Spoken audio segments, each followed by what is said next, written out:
rezekinya, yang ni ada rezekinya. Kadang-kadang ada setengah orang duit banyak, hidup kaya-raya, Masya Allah, tapi sakit, duduk di hospital, tak boleh minum, rezekinya hanya oksigen saja, padahal dia duit banyak. Akmal, dalam Quran perkataan rezeki diulang ataupun disebut dalam begitu banyak surah, dalam begitu banyak ayat dengan kepelbagaian kalimat. Ada disebutkan dengan kalimat razaqakum, ada razaqanakum, ada razaqanahu, ada razaqanahum, ada razaqahum, razaqani, narzuqu, yarzuqukum, rizqan, rizqun, razaqa, ar-razzaqu, raziqina. Dengan masih ada lagi beberapa perkataan. Dan dengan kepelbagaian kalimat-kalimat, isim dan fi'ilnya, masdar, isim fa'ilnya, isim fi'il madinya, fi'il mudhari'nya, maka diulang sebanyak 123 kali.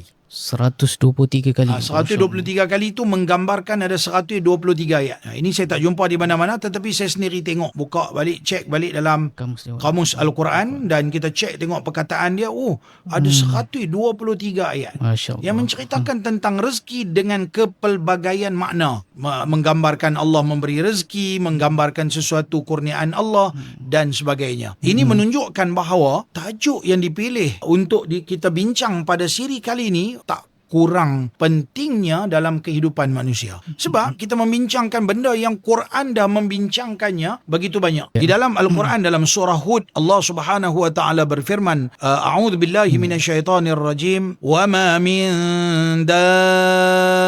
dabbatin fil ardi illa 'ala Allahi rizquha. Shadaqallahul azim. Allah berfirman di dalam Al-Quran, wa ma min dabbah, tidak ada sesuatu yang melata di bumi.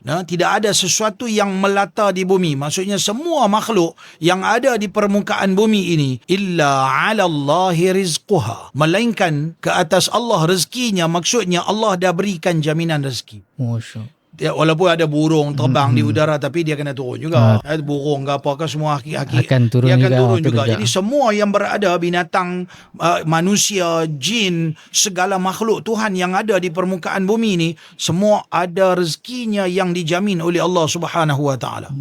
Sebab itu dalam surah Zukhruf ayat 32, Allah Subhanahu wa taala menyebutkan, thumma qasamna bainahum ma'isyatahum, kemudian kami bahagi-bahagikan di antara mereka itu dengan rezeki mereka masing-masing. Yang ni ada rezekinya, yang ni ada rezekinya. Kadang-kadang ada setengah orang duit banyak, minta maaf cakap.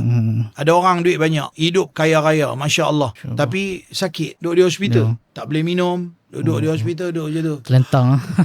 Pakai apa? Oksigen. Rezeki dia hanya oksigen saja. Rezekinya hanya oksigen saja.